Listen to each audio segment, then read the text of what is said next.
Welcome to the Cognitive Crucible, produced by the Information Professionals Association. Our website is information-professionals.org, where you can find links and information about today's conversation and get access to members-only content. Join John Bicknell and explore all aspects of our generational challenge, cognitive security. The Cognitive Crucible is a forum that presents different perspectives and emerging thought leadership related to the information environment. The opinions expressed by guests are their own and do not necessarily reflect the views of or endorsement by the Information Professionals Association.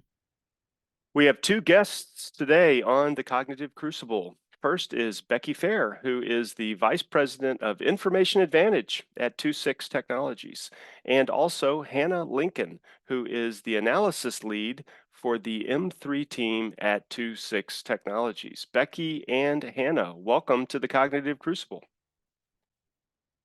Thank you. Yeah, thanks. Happy to be here. So the conversation I'd like to have with you today, Becky and Hannah, will cover 26 Technologies information advantage strategies, specifically regarding the US versus China competition in the global information environment. So I'd like to start by asking whichever of you would like to, or whomever of you would like to answer, how do you assess who is winning the online information war, the US or China? I'll start with that one. Well, the short answer is overall probably the US and its allies because of freedom of press and platforms. The longer answer is that China, the US, Russia, they're all playing at different battles and having different levels of success at it. So for instance, China has greater success than the US in promoting messages in the global South, and especially through the channels of traditional news media. It is also pretty successful at intimidating people overseas into self-censorship, in particular on social media. But then when you look at the massive amount of content out there on the internet, that a lot of it comes out of the free market. So places where there's freedom of press are going to have that advantage there because they create better content, more appealing content in a lot of ways than state-backed content as a rule. So places like Germany, France, Australia, India, Japan, you get so much quality content. And in terms of numbers, it just sort of drowns out a lot of the state-backed propaganda that you get coming out of the PRC. So in the war, in the overall look, it looks like places with free press, which tends to be US and its allies, are winning. But when it gets to some specific battles and specific messages that China is backing, they do tend to have that advantage because they're more focused. I see. So would it be possible to kind of segment those successes and less success into like a strategic, operational, and tactical, where at the strategic level it's still undetermined who is winning, but the US is perhaps holding its own, but at the tactical levels, you guys assess that China, when you look at certain specific tactical engagements, there's more success on the Chinese side. Did I hear that right, like that? That sounds right to me. And I could get into a couple of specific examples if you'd like. So one of them I mentioned is silencing opposing voices. China is really excellent at this. It was actually in The Economist just a couple of days ago, I think an article, the title was "Living Outside China Has Become More Like Living Inside China." And that's true. That's something I've also experienced as someone who used to live in China and now is outspoken online about the CCP. Like, I too have been harassed by state-backed actors, and it is scary. And we, in our data, we have seen over 100,000 inauthentic posts on social media platforms aimed at intimidating overseas critics of the CCP. So these are US citizens, Australian citizens, or residents of places outside of China. And the slander can be pretty inflammatory. And the other thing is it's hard to track how many people are being silenced because of it, because silenced people don't speak. So there's not really a viable footprint to track that. But from anecdotes and from qualitative research, it suggests that China is actually pretty successful at this, and people or opposition to China on this front aren't doing enough to fight back. So for instance, tech companies in general aren't taking down that inflammatory content. And I'm not sure what the US, state is doing to kind of push back against that, but that's just an area where China seems to have an advantage. Mm. And another area is that China has spent about a decade investing in traditional media partnerships around the world. So it will provide cheap content to local and regional newspapers throughout the world, cheaper than some of the competitors like maybe Agency Free Press or the AP.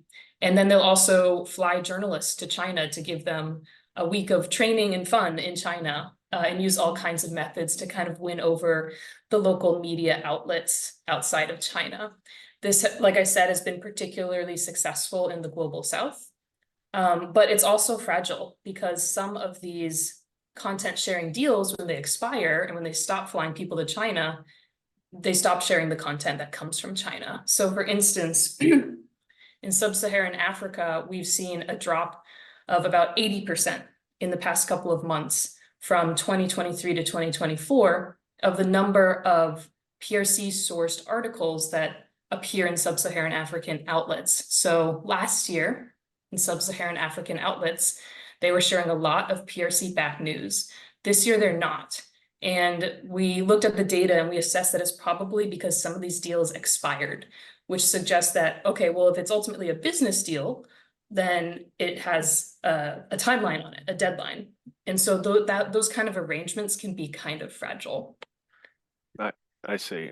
And by the way, to our audience, that's been Hannah responding so far. We have yet to hear from Becky, but just so people can hopefully match voices to who it is that's actually talking. And also, Hannah, you mentioned that you lived in China for a while. When was that, and how was that experience? Oh, the experience was great. I lived there from 2008 to 2018.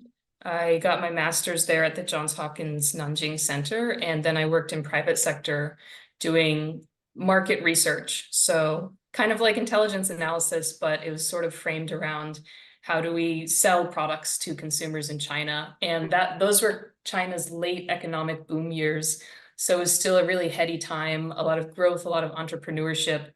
And it was just really fun. But after Xi Jinping came into power in 2013, things just got a little darker. So by 2018, I decided it was time to come back to the US. Right. Yeah. Fantastic. Well, so what can the US or others who want to counter China's online influence do? Which of you would like to talk about that a little bit? This is Becky, and I can take a stab at that. We use the word counter. So first, I would offer that we often frame this as a sort of a counter messaging opportunity or need. But one of the things I think we can be thinking about is getting ahead of counter and getting to a place where we're more proactive. And some of the ways to think about that is not just thinking about reacting to the message, but actually undermining or thinking about how to undermine the messenger. And so there's a few ways that we think about doing that based on what we see in the data in terms of what has been successful by a variety of folks who are trying to undermine the messenger. So it's not just potentially state adversaries like the US government to the PRC, but it's also folks or dissidents or others who are trying different techniques, and sometimes they've been successful. So one of the things to remember is that the PRC is and how it implements media manipulation, censorship, or propaganda is run by a bureaucracy. And those bureaucracies are bureaucracies, just like the ones that we all operate in various places, whether it's the US government or a big Fortune 100. And those bureaucracies need decisions need to move up the chain, and then they need to come down the chain. And so rather than thinking about countering a message, thinking about surprising or getting ahead of that bureaucracy or disrupting it or playing that decision chain against itself can be really effective by catching people off guard, and making them have to react and get a delay. The place that we've seen this work really well is with humorous content. So the PRC doesn't do well with humor. This has to do with some cultural differences, where the concept of losing face is really important and something they try to avoid. So much so that they will censor things that, as far as we can tell, have no, at least from a US perspective, have no real detriment, but they clearly feel threatened by. So an example of this that I still think is funny is there was this is a while back now, but there was a space station meme that went around that it showed some doors on the space station, Chinese space station, that happened to look like an emoji online.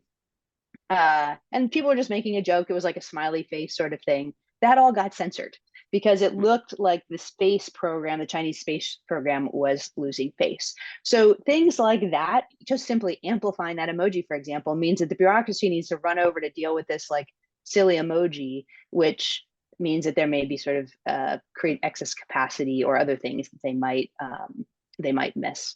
So that's one of the things to think about, is how do you undermine and get ahead of the bureaucracy or use the bureaucracy against itself. Yeah, go ahead, John. Let me ask about this because,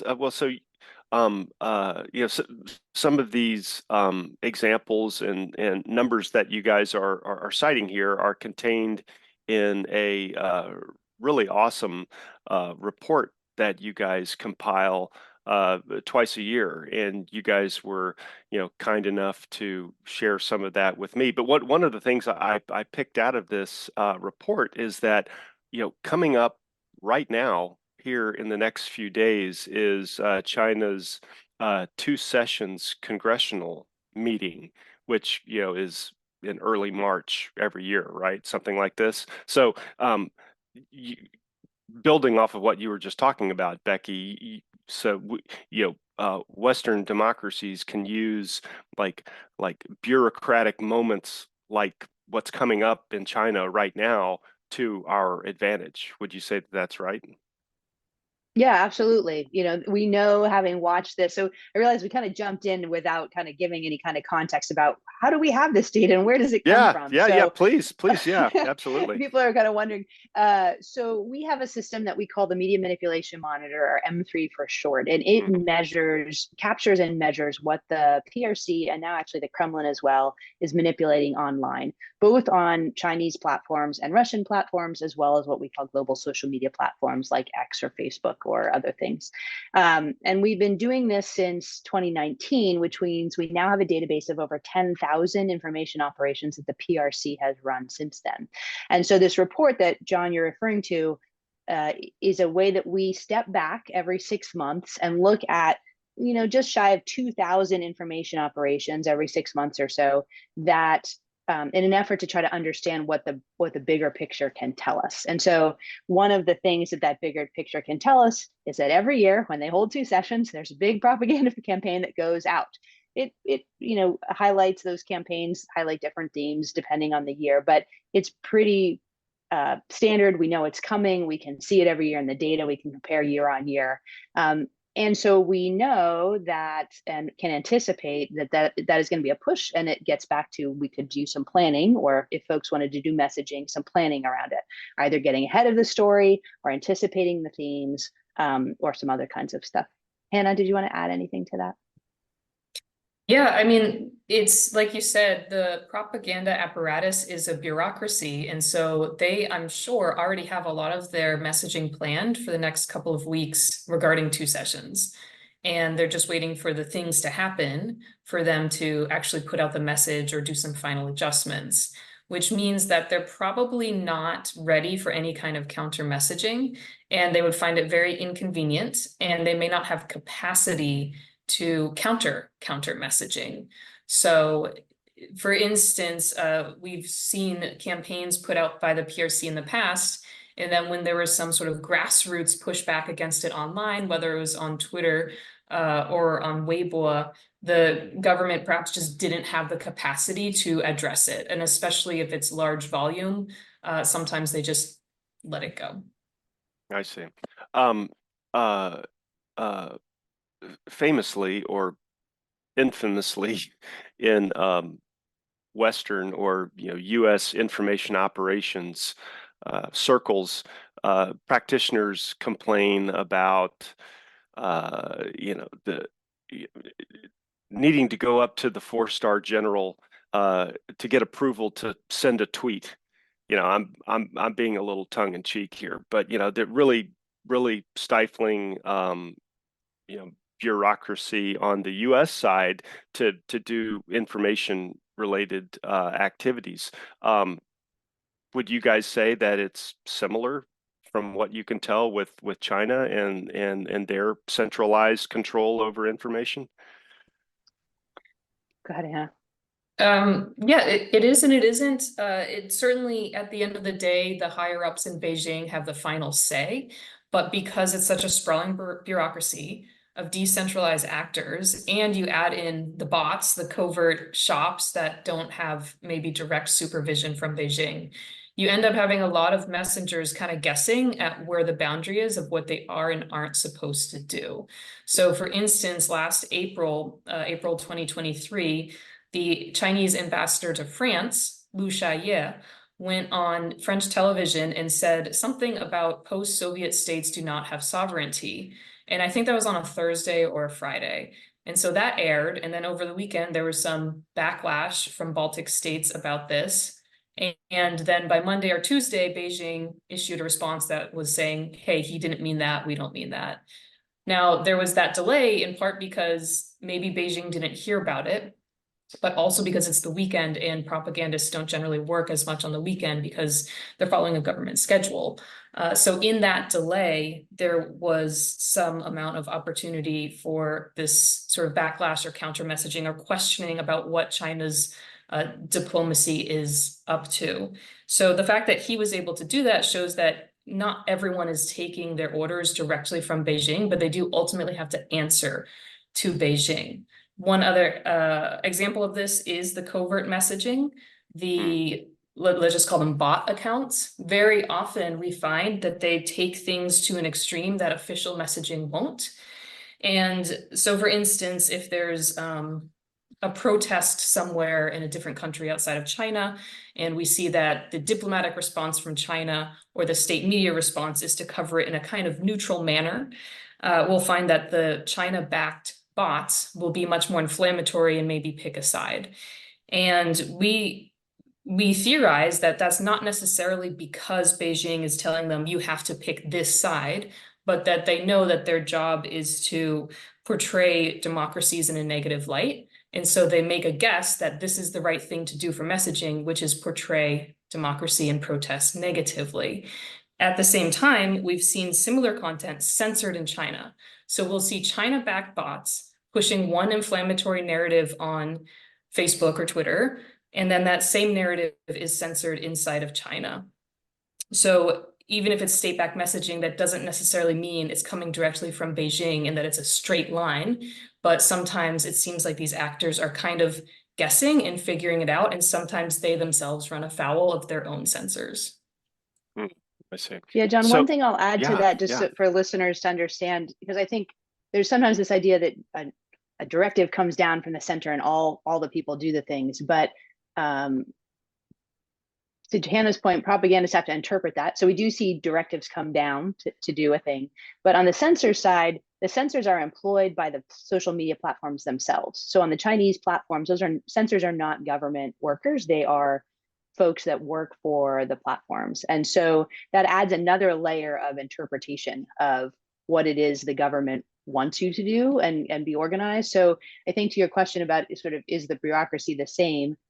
Somewhat, but there's also this element of like the private, I'm going to use air quotes, private sector in China, at least, also having a role in this, and how they are trying to balance the asks from the PRC versus trying to maintain a profitable business, which adds another element of noise and confusion. Yeah, I'm sure. So far, guys, we've been talking left of bang, or the competition continuum phase of operations, if you will. But of course, people are concerned about kinetic war with China. How do you assess how close we are to that? Well, that's a big question, and I'm not going to say we can predict that, but certainly we've been asked if our data can help shed any light, or at least serve as like an indicator and warning of in response to that question. I will say, stepping back, I think all of us, or at least many of us, are thinking, certainly the Ukraine-Russia conflict and the Israel-Hamas conflict are the world's watching, and certainly the PRC is watching and thinking about what what that means for how the U.S. will engage with allies like Taiwan. And so I think that's something we're watching as well. We tried to put some data behind it, and so one of the things that we did is we asked this question: okay, well, if China was going to invade Taiwan, what would we see in our data? Is there a pattern that we could predict? Well, the challenge with that is that China hasn't invaded Taiwan yet, so there's no pattern to like model off of. So we said, okay, well, what are some other cases where military was mobilized, and could we go back and see if there was a pattern in our data? And so we looked at 3 cases. We looked at the Hong Kong protests. We looked at some India-China border clashes, and we looked at sort of some of the early stages of COVID, all cases where the PLA had been mobilized. And in that system I talked about, the media manipulation monitor, we looked at 3 signals that we monitor: censorship, overt propaganda, and covert propaganda. And we looked at sort of, for each of those areas, what were those signals doing before the movement of the military.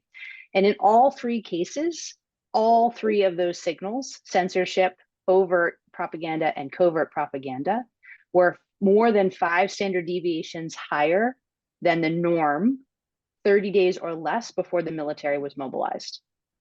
Now, I am not saying that we can predict whether something is going to happen, but what we can say is there seems to be a correlation between high activity across those 3 media manipulation tools that the PRC has at its disposal and subsequent military mobilization.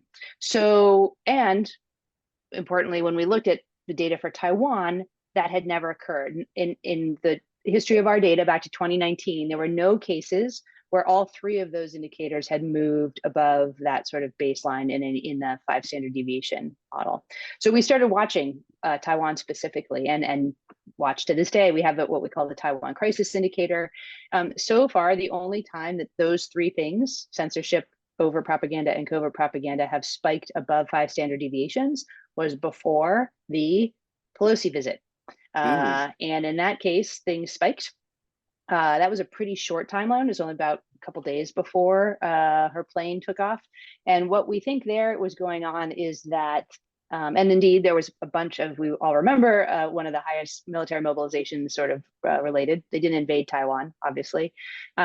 But one of the reasons we think it was also really short is they were pretty silent on that topic up until the final moment. Because if you remember at the time, there was a lot of debate about people trying to have Pelosi not go. And in the end, once it was clear her plane was taking off, the manipulation started. So that's one of the ways we think about, is war imminent? Right now, I can tell you, when we looked at the indicators this morning, there was nothing above any of the means. So at least our indicator would say our red light is not flashing.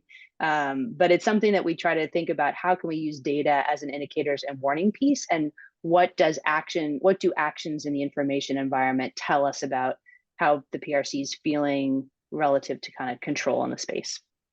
Wow. And so you cited, I was trying to keep track, three or four different moments in time where you're observing these upticks in activity immediately before these various different events: the Pelosi visit, COVID, and a couple of others. I'm sorry, I'm just not recalling. Yeah, Hong Kong, and go ahead. Yeah.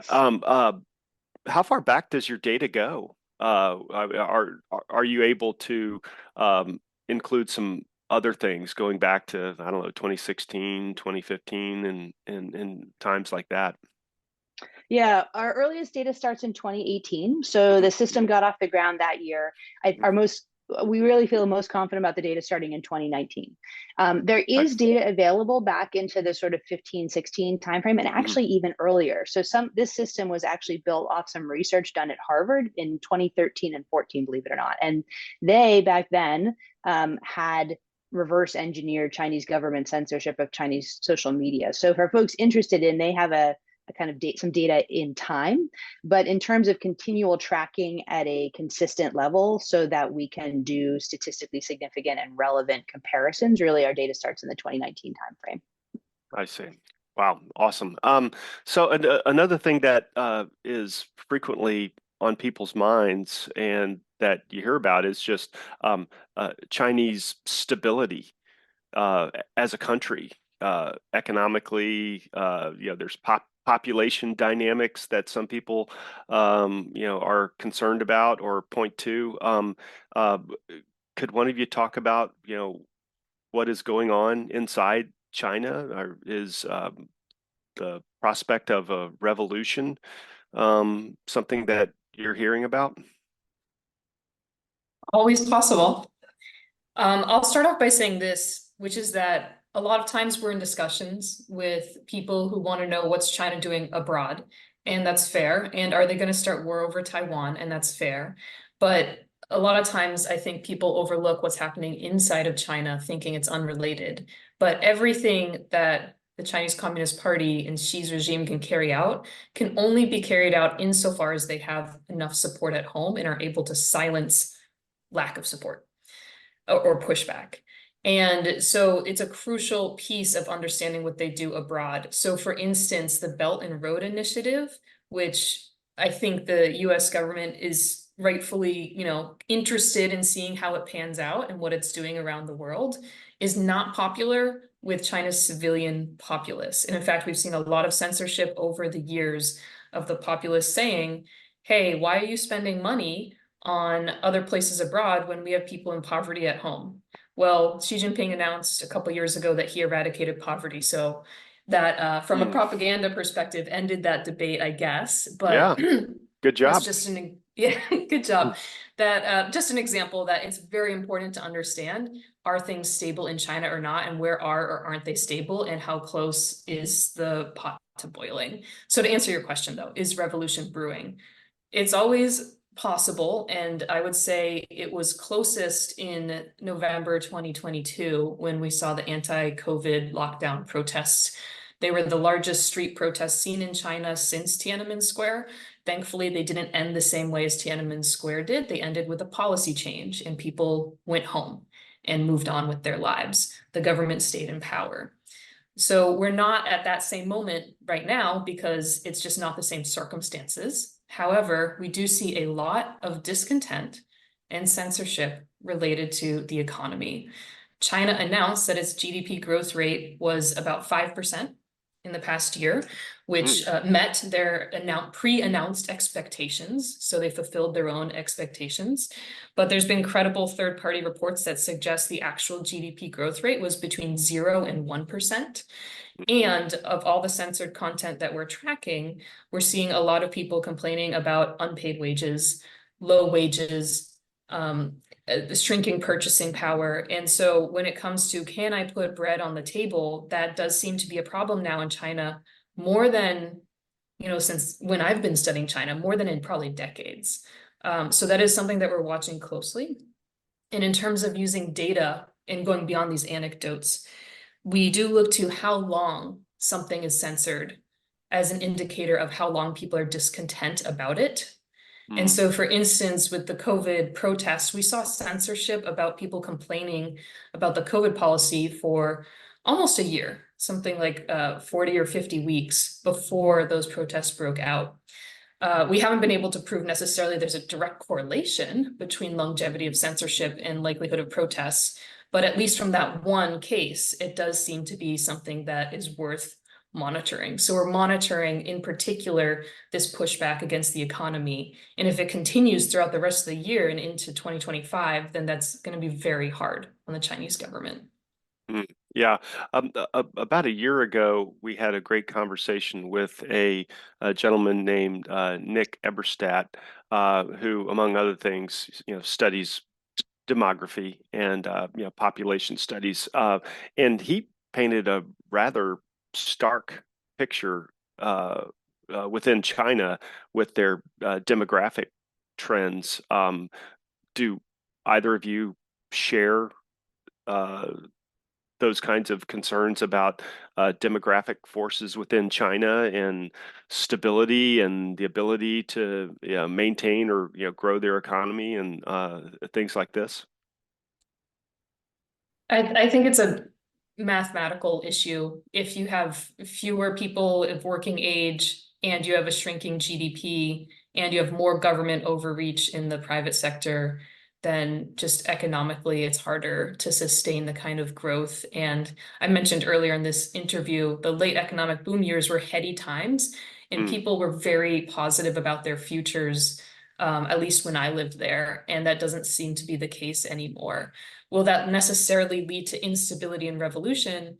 Not necessarily. I mean, we didn't see widespread instability and revolution in the often cited example of Japan when they had that sort of population and economic troubles starting in the 90s. So it's not necessarily that the economy is going to downturn and people are going to overthrow the government. That's not a given, but it certainly seems to be on the path to things not being as rosy as they were from 1980 to 2015. Yeah, yeah.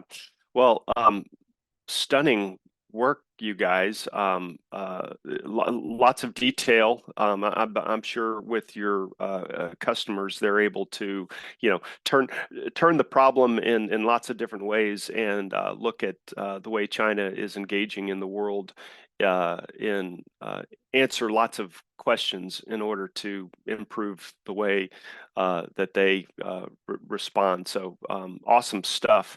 I'd like to move into a lightning round, if you don't mind, and then we can close out in the typical fashion. So lightning round, I don't know, 30 to 60 seconds per response, something along those lines. So I'll just toss out some concepts and ask either one of you to jump on it and give your hot take. So first lightning round, the Great Firewall. Yeah, I'll take that one. This is Becky. I'll challenge and say it's great marketing.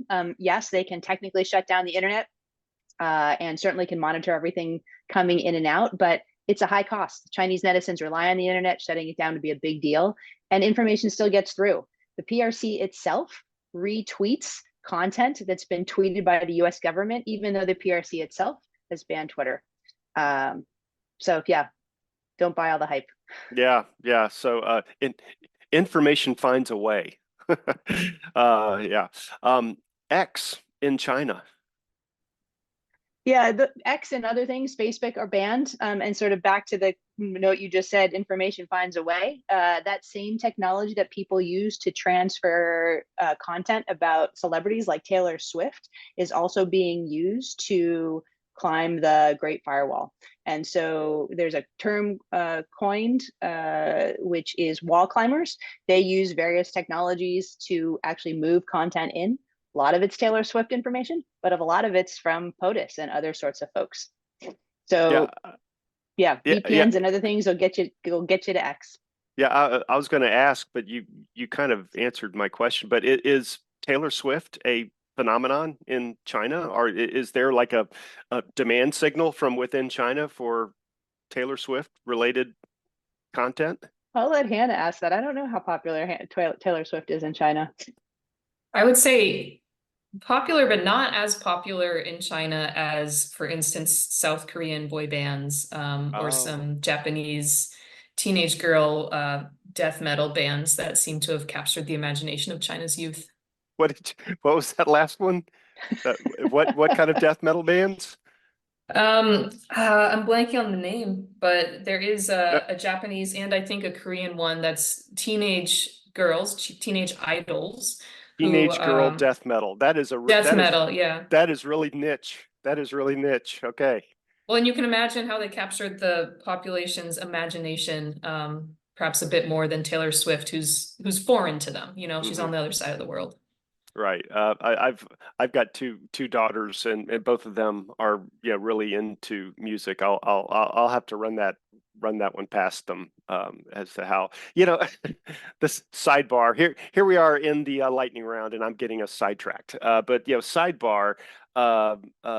There's a phenomenon that's happening globally, probably, but in Western countries for sure, where the variety of stuff that's available is continuing to become finer and finer and finer. And I mean, you can see it all over the place. And but like the variety of ketchups in the supermarket. I mean, you're looking at the possibilities of what kind of ketchup am I going to buy, and what flavor ketchup, and there's like 100, and but to the point about teenage Korean teenage girl death metal bands. I mean, that's getting the variety of music really segmented down. But it's the same thing with people's likes and propensities. Like on Facebook, there are communities for just about anything that you can think of, these really niche communities. But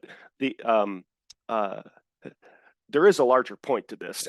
I'm not Well, just... I think one of the points, to bring it back to sort of our conversation around sort of influence and messaging opportunities, I think that is one of the realities that as we think about brands and how the private sector and maybe the U.S. government can think about branding, is a lot of it is around these like niche areas and building up these sort of niche brands, or working with influencers in those spaces. And so, in the past, it might have been like Coca-Cola for all, but now it might be, the 20 different flavors of Coke, or, the 20 different kinds of cola from organic to, all the other sorts of things. So I think, again, as we think about, as information professionals, what do we have to do and adapt? To your point, like the market shifting again, and we need to think about both the opportunity and the risk that sort of splintering or divisions kind of create. Yeah, and it's harder to manage. It's harder to keep track of. It's harder to understand what's the slang, what's the culture of all of these little micro groups. And my understanding is that if the counter messaging or the engagement in various different areas of the world, these cultures, these little fracturing microgroups, if the way that we engage doesn't resonate with the inhabitants of that little microgroup, then it's just like, well, obviously this is some kind of an intruder into our little microcosm here, and it just like fails. So, I mean, all of this just makes it harder and harder and harder to stay on top of or get ahead of what's happening. John, I think you incidentally walked into a very important framework for understanding the Chinese modern populace, which is the greatest freedom they've ever known has been in the arena of consumerism. So it's not politics, it's not education, it's not religion, it's not anything except what they can buy and how they can express themselves through consumer choices. So this proliferation of micro communities and niche interests, that took off at a great speed in early 2000s when China reached a certain stage of economic development in which people could buy stuff or pay to watch certain movies, download things, and subscribe to things. And all of a sudden, they're finding that they can express their identities in ways that go beyond, I support the CCP, go China. It's like, well, I also like this death metal band from Japan, and I'm going to start dressing this way. And so insofar as under Xi Jinping's regime, there have been some more oppression of the free market and oppression also of consumer expressions, that has been painful to the average Chinese civilian. And as an example, when I was in China, Big Bang Theory, the US TV show, was the most watched TV show in China, and it got banned. And I've never seen such outrage in China's youth Yeah. generation as when they could not access their favorite TV show. And I've never seen more political motivation than at that moment. Right. Yeah. No, no one. I think maybe it's a human thing that spans cultures. No one likes to have something taken away that they have become accustomed to or have enjoyed for a period of time. I mean, there's again all kinds of examples. Social Security, taking away Social Security is like, what? Are you kidding me? But yeah, no. That would be something if that kind of a dynamic is, I mean, I can see that as like a major Achilles heel for the centrally managed you know Chinese population, that if they have things taken away from them that they've grown accustomed to, that could be just like a big hot button for sure. And Um, that's what happened with the COVID protests. They weren't allowed to leave their residence yeah, areas. Of yeah. course, that's going to upset people. Yeah, yeah, for sure. Okay, well, back on track. Last last lightning round. AI and censorship. Yeah, so we get a lot of questions about AI and censorship, and it's almost certain it is used in the censorship regime for sure. Mostly from like a recommendation, what should we censor?